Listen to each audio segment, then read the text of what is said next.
بسم اللہ الرحمن الرحیم نحمده ونصلي ونسلم على رسول الكريم اما بعد فاعوذ باللہ من الشیطان الرجیم بسم اللہ الرحمن الرحیم تلک آیات اللہ نتلوها علیک بالحق وإنک لمن المرسلین تلک الرسل فضلنا بعضهم على بعض صدق اللہ العظیم وصدق رسول اللہ الکریم ان اللہ وملائکتہ یصلون علی النبی یا ایھا الذین آمنوا صلوا علیہ وسلموا تسلیما۔ سارے احباب محبت سے درود پاک پڑھ لیں۔ الصلاۃ والسلام علیک یا سیدی یا رسول اللہ وعلی آلک واصحابک یا سیدی یا حبیب اللہ۔ الصلاۃ والسلام علیک یا سیدی یا رحمۃ للعالمین وعلی آلک وصحبک یا سیدی یا شفیع اللہ۔ اللہ تعالی جل جلالہ و اعظم شانہ کی حمد و ثنا حضور سید الاولین والآخرین شفیع المذنبین رحمۃ للعالمین خاتم الانبیاء والمرسلین جناب احمد مجتبیٰ حضور محمد مصطفیٰ صلی اللہ علیہ وسلم کی مقدس منزہ بارگاہ میں ہدیہ درود و سلام عرض کرنے کے بعد گرامی قدر احباب، آج کی یہ انتہائی خوبصورت محفل سالانہ محفل پاک بسلسلہ میلاد مصطفیٰ صلی اللہ علیہ وسلم انعقاد پذیر ہے۔ اللہ تعالی ہم سب کی اس حاضری کو اپنے محبوب کی بارگاہ میں قبول فرمائے۔ آپ حضرات کا یہ ولولہ اور جوش یقیناً قابل دید ہے اور قابل داد ہے کہ مغرب سے یہ محفل پاک شروع ہے اور رات کے 9:30 سے زیادہ ٹائم ہو گیا ہے، تو یہ آپ نے بہت سارے خطابات بھی سماعت فرما لیے اور قرائے اعظام نے بھی قرآن مقدس کی آیات سے آپ کے سینوں کو معطر اور منور کیا ہے، پھر نعت خوانان شیریں بیان نے بھی، اور مجھ سے قبل پہلے جو ہے آپ کے ذوق کے مطابق آپ نے شعر و شاعری والے ترنم والے جو ہے وہ خطابات بھی سنے ہیں، اور اب جو ہے وہ ماشاءاللہ بڑے خوبصورت انداز میں عزیز القدر استاد العلماء حضرت مولانا حافظ عثمان منظور صاحب زیدہ مجدہ نے سرکار کی بارگاہ میں اپنی حاضری پیش کی ہے۔ تو اتنی ساری جو ہے بہرحال ساری باتیں تقریباً ہو گئی ہیں، تو میں بھی بس چند ایک باتیں آپ حضرات سے عرض کر کے اس کے بعد انشاءاللہ آپ نے لنگر شریف بھی یقیناً نوری صاحب ہے رہی تو آپ ابھی نماز بھی پڑھ لی ہے، نماز بھی آپ نے پڑھ لی ہے اور جو ہے لنگر شریف بھی آپ نے کھانا ہے، تو میں زیادہ دیر جو ہے آپ حضرات کی سمع خراشی نہیں کروں گا، بس ایک دو حدیثیں جو ہیں وہ سرکار کی عظمت اور شان کے حوالے سے آپ حضرات کی گوش گزار کر کے اپنی گفتگو کو ختم کروں گا۔ اللہ تعالی ہم سب کی حاضری کو اپنے محبوب کی بارگاہ میں قبول فرمائے۔ تو یہ سالانہ محفل پاک جس کے اندر آپ حضرات نے بڑے جوش و خروش کے ساتھ حصہ لیا ہے، اللہ تعالی اس محفل کو قبول فرما کر ہم سب کی بخشش کا ذریعہ بھی بنائے اور نبی رحمت صلی اللہ علیہ وسلم کی بارگاہ کے قرب کا بھی اس کو ذریعہ بنائے، اور جو میلاد مصطفیٰ صلی اللہ علیہ وسلم کے اصل مقاصد ہے نا، اللہ ہمیں وہ اصل مقاصد سمجھنے کی توفیق عطا فرمائے۔ یعنی ہم نے یہ محفل پاک کی ہے نا، تو محفل پاک کے اندر ہم نے اپنے آقا و مولا صلی اللہ علیہ وسلم کی عظمتوں اور شانوں کی باتیں سنی ہیں علماء سے، اور انشاءاللہ جب تک یہ زندگی ہے سنتے رہیں گے۔ لیکن یہ باتیں سنانے کا کوئی مقصد بھی ہے، یعنی یہ میلاد مصطفیٰ صلی اللہ علیہ وسلم کے جس محفل پاک کے اندر آپ تشریف لائے ہیں نا، اس محفل پاک کا یہ مطلب نہیں کہ آپ نے جو ہے ماشاءاللہ وہ جو ہے وہ بڑے خوبصورت انداز میں اشعار بھی سن لیے، ترنم کے ساتھ گفتگو بھی سن لی ہے تو پھر جو ہے آپ نے حق ادا کر دیا ہے۔ نہیں، ان محفل کا مقصد جو ہے وہ یہ ہے کہ ہم نے جو کچھ سنا ہے ایک تو اس کو یاد رکھنا ہے،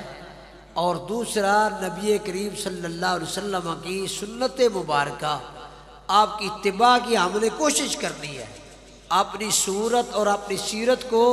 اپنے نبی کے مطابق جو ہے وہ بنانے کی کوشش کرنی ہے۔ یہ محفل کا پیغام ہے۔ اس محفل کا پیغام یہ ہے کہ سرکار کی عظمتوں سن کر، شانوں کو سن کر، صرف یہ نہیں کہ ماشاءاللہ سبحانک اللہ کہہ کر جو ہے آپ نے جہاں سے چلے جانا ہے، بلکہ اس کا اصل پیغام یہ ہے کہ ہم نے اپنی صورت اور سیرت کو اپنے نبی کی صورت اور سیرت کے مطابق بنانے کی کوشش کرنی ہے، اور اللہ تعالی ہم سب کو سرکار کی کامل اتباع کی توفیق عطا فرمائے۔ تو ہم نے جس نبی کا کلمہ پڑھا ہے نا، ہمارا نبی وہ ہے جس کو رب تعالیٰ نے سارے نبیوں کا سردار بنایا ہے۔ ہمارے نبی سارے نبیوں کے سردار نبی ہیں، آپ کے پلے کا کوئی نبی نہیں۔ قرآن مقدس کے اندر رب تعالیٰ نے اپنے محبوب کریم علیہ السلام کی عظمت کے حوالے سے بیان فرمایا تلک آیات اللہ نتلوہا علیک بالحق، دوسرے پارے کی آخری آیت مبارکہ۔ اللہ تعالیٰ فرماتا ہے یہ اللہ کی آیتیں ہیں جن کو ہم صحیح جو ہے وہ تلاوت کرتے ہیں، حق کے ساتھ تلاوت کرتے ہیں۔ وَإِنَّكَ لَمِنَ الْمُرْسَلِينَ، محبوب آپ رسولوں میں سے ہی ہیں۔ اور یہ بات یاد رکھ لو، نبی پاک صلی اللہ علیہ وسلم آپ کی سارے نبیوں سے، باقی نبیوں پر آپ کی جو فضیلتیں ہیں نا، ان میں سے ایک فضیلت یہ ہے کہ پہلے نبیوں پر جب ان کے منکروں نے کوئی بھی جو ہے وہ اعتراض کیا، ان نبیوں نے اپنے ان اعتراضوں کے خود جواب دیے۔ جس کسی نے بھی منکر نے بھی پہلے کسی نبی پر کوئی اعتراض کیا، قرآن مقدس کے اندر یہ تفصیل کے ساتھ موجود ہے۔ جناب نوح علیہ السلام کے بارے میں اللہ تعالیٰ نے 8ویں پارے کے اندر ذکر فرمایا، قال الملأ من قوم انا لنراک فی ضلال مبین۔ ان کی قوم کے چودھریوں نے، سرداروں نے جب یہ کہا نا کہ اے نوح ہم آپ کو کھلی گمراہی میں دیکھتے ہیں، تو اللہ نے جواب نہیں دیا، بلکہ جناب نوح علیہ السلام نے خود اپنے ان قوم کے ان چودھریوں کو، بڑوں کو جواب دیا۔ فرمایا قال یا قوم لیس بی ضلالۃ ولکنی رسول من رب العالمین، اے میری قوم کے سرداروں تمہیں پتہ نہیں اللہ کا رسول گمراہ نہیں ہوتا، وہ تو گمراہوں کو جو ہے وہ ہدایت دینے کے لیے آتا ہے، اللہ کا رسول نہیں گمراہ ہوتا۔ وَلَٰكِنِّي رَسُولٌ مِّن رَّبِّ الْعَالَمِينَ، ارے نادانوں میں گمراہ نہیں، میں تو گمراہوں کو اللہ کی راہ بتانے کے لیے آیا ہوں، میں تو اللہ کا رسول بن کر آیا ہوں۔ جب قوم نے اعتراض کیا تو خود نوح علیہ السلام نے جواب دیا۔ اگلے رکوع کے اندر پھر حضرت دوسرے انبیاء کا بھی رب تعالیٰ نے ذکر فرمایا، اختصار سے عرض کر رہا ہوں، ایک مثال پیش کی ہے، لیکن قربان جو عظمت مصطفیٰ کریم صلی اللہ علیہ وسلم، جب کسی بھونکنے والے نے بھونکا، کسی منکر نے جو ہے وہ اعتراض کیا، تو میرے کریم آقا نے جواب نہیں دیا، بلکہ رب تعالیٰ نے خود قرآن کریم کے اندر جو ہے اس کا جواب دیا۔ قرآن مقدس کے اندر رب تعالیٰ نے ان کافروں کا یہ اعتراض بھی نقل کیا، وَيَقُولُ الَّذِينَ كَفَرُوا لَسْتَ مُرْسَلًا، جب کافروں نے یہ کہا نا اے محمد صلی اللہ علیہ وسلم آپ رسول نہیں ہیں، تو اللہ تعالیٰ نے، سرکار نے خود نہیں جواب دیا کہ لوگوں میں رسول بن کر آیا ہوں، بلکہ اللہ تعالیٰ نے قرآن میں یہ حکم نازل فرمایا وَإِنَّكَ لَمِنَ الْمُرْسَلِينَ۔ یہ بکواس کرتے ہیں، ان کو کیا پتا محبوب آپ رسولوں میں سے ہیں، یاسین والقرآن الحکیم اِنَّكَ لَمِنَ الْمُرْسَلِينَ، محبوب آپ رسولوں سے ہیں۔ ان نادانوں کو پتہ نہیں، آپ کی شان اور عظمت کا پتہ نہیں ہے بلکہ محبوب یہ کہتے ہیں آپ رسول نہیں، میں خالق دو جہاں کہہ کر ہو کر تیری رسالت کا اعلان کر رہا ہوں، انک لمن المرسلین، محبوب آپ رسولوں میں سے ہی ہیں۔ اللہ اکبر یا رسول اللہ حقیقت۔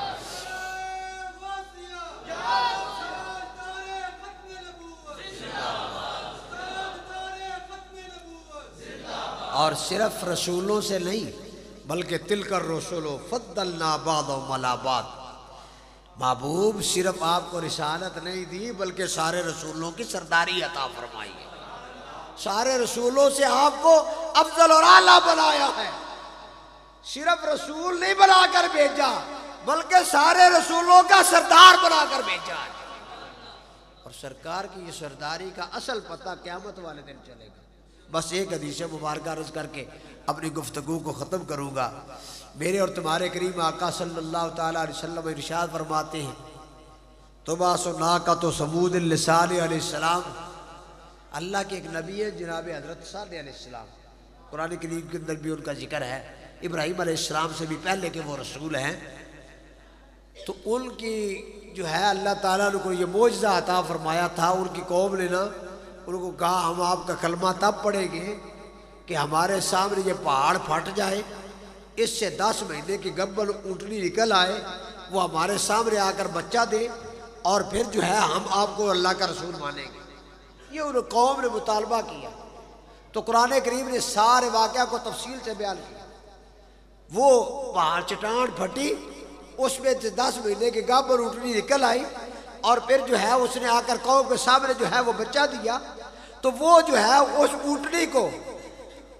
ان ظالموں نے پھر جو ہے ان میں سے اس شکی نے جو ہے اس کو شہید کر دیا تھا، پھر اس قوم پر عذاب آ گیا تھا۔ تفصیل سے وہ واقعہ قرآن کریم کے اندر موجود ہے۔ تو حضرت میرے اور تمہارے کریم آقا صلی اللہ علیہ وسلم ارشاد فرماتے ہیں، قیامت والے دن حضرت صالح علیہ السلام کی وہ اونٹنی جو ہے اس کو زندہ کیا جائے گا، اور جب حضرت صالح علیہ السلام اپنی قبر مبارک سے اٹھیں گے تو اپنی اونٹنی پر سوار ہو کر میدان محشر میں تشریف لائیں گے۔ اس شان سے آئیں گے کہ جس کو اللہ نے ناقۃ اللہ کہا ہے، فقال لهم رسول اللہ ناقۃ اللہ وسقیاہا، وہ اللہ کی اونٹنی ناقۃ اللہ پر بیٹھ کر حضرت صالح میدان محشر میں آئیں گے۔ تو جب میدان محشر میں حضرت صالح علیہ السلام اس انداز میں تشریف لائیں گے، سرکار نے ارشاد فرمایا یرکبھا، حضرت صالح علیہ السلام اس اونٹنی پر سوار ہوں گے، اور سوار حتیٰ طوافا بالمحشر، حتیٰ کہ میدان محشر میں آئیں گے، بڑی شان سے آئیں گے۔ اعلیٰ حضرت امام اہل سنت فرماتے ہیں، جو کوئی کسی کا عاشق ہوتا ہے نا تو اس کو اپنے محبوب کی باتیں اچھی لگتی ہیں، اور کوئی اگر خوبی کہیں سے دیکھے بھی نا تو اس کا دل ہوتا ہے یہ چیز میرے محبوب کے لیے ہی ہو۔ تو یہ جب سرکار نے بیان کیا نا تو سرکار کے ایک صحابی جن کا نام حضرت معاذ رضی اللہ عنہ ہے، انہوں نے جب سرکار کا یہ ارشاد سنا نا، یہ خوبی سنی کہ حضرت صالح کی یہ شان ہوگی، قیامت والے دن وہ ناقۃ اللہ پر سوار ہو کر آئیں گے، تو حضرت معاذ پکار اٹھے، وَأَنْتَ تَرْكَبُ الْأَدْبَاءَ یا رسول اللہ، آقا آپ اپنی اونٹنی، سرکار کی اونٹنی کا نام ادبا ہے، عرض کیا یا رسول اللہ آپ اپنی اونٹنی ادبا پر سوار ہو کر میدان محشر میں آئیں گے؟ تو سرکار نے ارشاد فرمایا ترکبوا ابنتی، ارے میرے غلام نہیں، اس دن میری اس اونٹنی پر میری شہزادی جناب سیدہ فاطمہ الزہرا سوار ہو کر آئے گی، میری اونٹنی پر حضرت سیدہ فاطمہ سوار ہوگی، وَآنَا بِالْبُرَاقِ اختصت بِهِ مِن دُونِ الْأَنْبِيَاءِ، اللہ قیامت کے دن سارے نبیوں سے زیادہ شان مجھے عطا فرمائے گا، میں براق پر سوار ہو کر میدان محشر میں آؤں گا، اور رب تعالیٰ وہ سواری ایسی مجھے عطا فرمائے گا جو کسی نبی کو اللہ یہ سواری عطا نہیں فرمائے گا، سارے نبیوں سے اعلیٰ سواری مجھے عطا فرمائے گا، میں براق پر سوار ہو کر آؤں گا۔ اور سرکار نے پھر اپنے غلام کا بھی واقعہ بیان ساتھ فرمایا۔ کون غلام؟ حضرت بلال حبشی رضی اللہ عنہ۔ ابھی وہ میں نے مسجد میں پہنچا تو وہ آپ کے خطیب صاحب بیان کر رہے تھے میں نے تو ویسے وہ بات نہیں پڑھی سنی جو وہ بیان کر رہے تھے کہ حضرت بلال نے جو ہے وہ سرکار کا چہرہ دیکھ کر کلمہ پڑھا ہے. بہرحال چلو ان کا حسن ظن ہوگا. تو بہرحال حضرت بلال رضی اللہ عنہ سرکار کے بڑے پیارے صحابی ہیں, بڑے پیارے صحابی ہیں. یعنی نبی رحمت صلی اللہ علیہ وسلم کو حضرت بلال سے بڑا پیار تھا نا. سرکار نے فرمایا میرے بلال کی بھی قیامت والے دن بڑی شان ہوگی. فرمایا یبعث بلال علی ناقۃ من نوق الجنہ. سرکار نے فرمایا میرا بلال جنتی اونٹنی پر سوار ہو کر آئے گا. میدان محشر میں جب بلال آئیں گے نا تو میں جو جنتی اونٹنی پر سوار ہو کر آئیں گے اور کیا وہاں کیا کام کریں گے. سرکار نے فرمایا میرا بلال وہاں بھی وہی ڈیوٹی دے گا جو میں نے اس کی ڈیوٹی مکہ پاک اور مدینہ پاک میں لگائی ہوئی ہے. کیا ڈیوٹی تھی حضرت بلال کی؟ اذان پڑھتے تھے نا. مکہ جب فتح ہوا تھا نا تو کعبے کی چھت پہ چڑھایا سرکار نے. فرمایا بلال آج ذرا کعبے کی چھت پہ کھڑے ہو کر اذان سنا دے. تو یہ شان حضرت بلال کو سرکار نے جو ارشاد عطا فرمائی ہے نا, یہ شان ان کی قیامت والے دن بھی برقرار رہے گی. میرے کریم آقا فرماتے ہیں میرا بلال جلدی اٹھنے پر سوار ہو کر آئے گا فَيُنَادِي عَلَى ذَارِهَا بِالْأَذَانِ. اور قیامت والے دن میدان محشر کے اندر اس جلدی اٹھنے کی پشت پر سوار ہو کر حضرت بلال جو ہے وہاں بھی اذان پڑھے. اور اذان پڑھیں گے نا, جب اذان پڑھتے پڑھتے پڑھتے اللہ اکبر اللہ اکبر اللہ اکبر اللہ اکبر, آگے پڑھیں گے نا اشہدو ان لا الہ الا اللہ, اور پھر پڑھیں گے نا اشہدو ان محمد الرسول اللہ. یہ جب سرکار کی اور اللہ تعالیٰ کی شہادت جو ہے وحدہ لا شریک کی شہادت دیں گے اور سرکار کی رسالت کی گواہی دیں گے نا, تو میرے کریم آقا فرماتے ہیں جب میرا بلال کہے گا نا اشہدو ان لا الہ الا اللہ اشہدو ان محمد الرسول اللہ فَإِذَا سَمِعَتِ الْأَنْبِيَاءُ وَأُمَمُهَا. میرے بلال کی اذان کو سن کر پہلے سارے نبی آدم علیہ السلام سے لے کر عیسیٰ علیہ السلام تک سارے نبی جب بلال کی اس اذان کو سنیں گے اور اذان کو سن کر اور ان کی امتیں بھی سن کر جب سنے گی نا اشہدو ان لا الہ الا اللہ اشہدو ان محمد الرسول اللہ, تو کیا کہیں گے قالوا نشہد علی ذالک. بلال دنیا کے اندر تو اکیلا گواہی دیتا رہا, نبی پاک کے غلام جو ہے وہ گواہی دیتے رہے کہ ہم سرکار کو جو ہے وہ اللہ کا نبی مانتے ہیں,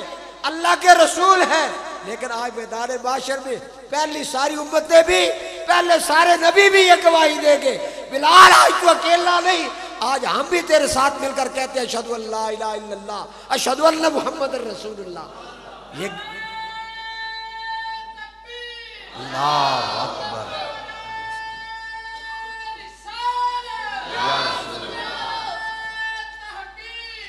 چار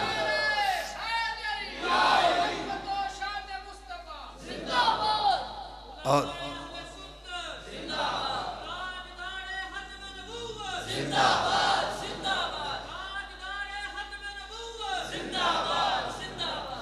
یہ سرکار کی عظمت ہوگی صرف دنیا میں نہیں, اصل سرکار کی عظمت کا پتہ قیامت والے دن چلنا ہے. اصل عظمت کا پتہ چلنا ہی قیامت والے دن ہے سرکار کی. وہ کسی کہنے والے نے کیا خوب کہا, فقط اتنا سبب ہے نکاح دے بزم معاشر کا کہ ان کی شان محبوبی دکھائی جانے والی ہے. قیامت والے دن تو رب تعالیٰ نے اپنے محبوب کی عظمتوں کا جو ہے وہ لوگوں کے سامنے اظہار کرنا ہے کہ دنیا والوں یہ میرے محبوب کی عظمت اور یہ میرے محبوب کی شان ہے. اور یہ ہم اس لحاظ سے بڑے ہی خوش نصیب ہیں, اللہ نے ہمیں وہ نبی عطا فرمایا, اس نبی کا امتی بنایا ہے جس نبی کے امتی ہونے کی پہلے نبی جو ہے وہ دعائیں مانگتے رہے. حضرت موسیٰ علیہ السلام بھی جو ہے وہ دعا مانگتے رہے, یا رب اجعل امت محمد صلی اللہ علیہ وسلم او کما قال, کہ یا اللہ اپنے محبوب کا امتی بنا دے. تو ہم آپ ہیں امتی, تو اس امتی ہونے کا فخر بھی ہمیں ہے الحمدللہ. اللہ اسی غلامی میں ہی موت عطا فرمائے اور سرکار کے غلاموں میں ہی ہمارا حشر فرمائے. لیکن بھائی یہ امتی ہونے کا فخر ضرور ہے, لیکن اصل بات تب بنے گی نا, ہم تو کہتے ہیں وہ ہمارے نبی ہیں, ہم تو دعویٰ کرتے ہیں وہ ہمارے نبی ہیں، لیکن بات تب بنے گی جب وہ بھی کہیں گے کہ یہ میرا غلام ہے۔ تو اس لیے غلامی والے کام بھی کرنے ہیں نا، تاکہ ہمارے آقا راضی بھی ہو جائیں نا۔ تو سرکار کا بس ایک حدیث مبارکہ کا ایک ٹکڑا، بھئی جب ہم سرکار کے غلام ہیں، آپ سے محبت کرنے والے ہیں، تو میرے کریم آقا صلی اللہ علیہ وسلم نے ارشاد فرمایا قرۃ عینی فی الصلاۃ، اے میرے غلاموں، اللہ میری یہ نماز میری آنکھوں کی ٹھنڈک ہے۔ تو جو سرکار کی آنکھوں کی ٹھنڈک ہے، جس کے ساتھ سرکار کو اتنا پیار ہے کہ سرکار کی آنکھیں جس سے ٹھنڈتی ہیں، اس نماز کے ساتھ پھر ہمیں بھی امتی ہونے کے ناطے جو پیار ہونا چاہیے نا۔ تو یہ سرکار کے ساتھ اصل محبت یہ ہے، اصل پیار یہ ہے کہ اس پیار کی کوئی علامت بھی ہونی چاہیے۔ اور علامت کیا ہے؟ علامت بھئی یہی ہے کہ ہماری صورت جو ہے وہ بھی سرکار کی صورت جیسی ہو، ہمارا کردار، ہماری سیرت وہ بھی سرکار کی سیرت جیسی ہو۔ جب یہ ایسی ہو جائے گی نا، تو پھر وہی شان اللہ ہمیں بھی عطا فرمائے گا جو مجھ سے قبل جو ہے یہ بیان کر رہے تھے، جو اللہ تعالیٰ نے ایک عاشق رسول کو پچھلے دنوں جو ہے، ابھی آپ نے ٹی وی کے اندر بھی ان کے جنازوں کو دیکھا، وہ جو ہے غیر مسلم بھی مان گئے کہ واقعہ تھا ایک عاشق رسول جو سرکار کا غلام جب دنیا سے جاتا ہے نا، تو پھر اس کے جانے کا انداز کچھ اور ہی ہوتا ہے۔ انہیں جانا، انہیں مانا، نہ رکھا غیر سے کام، للہ الحمد میں دنیا سے مسلمان گیا۔ تو یہ بات یہی ہے، ہم تو دعویٰ کرتے ہیں ہم سرکار کے غلام ہیں، لیکن یہ دعویٰ اس وقت مکمل ہوگا جب ادھر سے بھی یہ بات آ جائے گی، بھئی میرا غلام، سرکار بھی فرما دیں گے کہ واقعہ دیکھو وہ میرا غلام آ رہا۔ ہم تو یہ کہتے ہیں ہاں سرکار کے ہم غلام ہیں، سرکار ہمارے آقا ہیں، جب سرکار کہے گے نا کہ یہ میرا غلام ہے، پھر بات بن جائے گی۔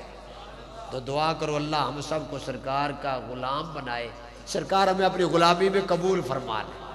اور رب تعالی ہمیں سرکار کی عظمتوں کا چرچا کرتے رہنے کی اور اس کو سن کر اپنے دل ٹھارنے کی توفیق عطا فرمائے، اور پھر نبی پاک صلی اللہ علیہ وسلم کی عظمتوں رفعتوں کا تذکرہ سن کر یاد بھی رکھنے کی، اور آپ کی سیرت طیبہ، آپ کی صورت اور سیرت کو اپنانے کی بھی اللہ توفیق عطا فرمائے۔ وآخر دعوانا الحمدللہ رب العالمین۔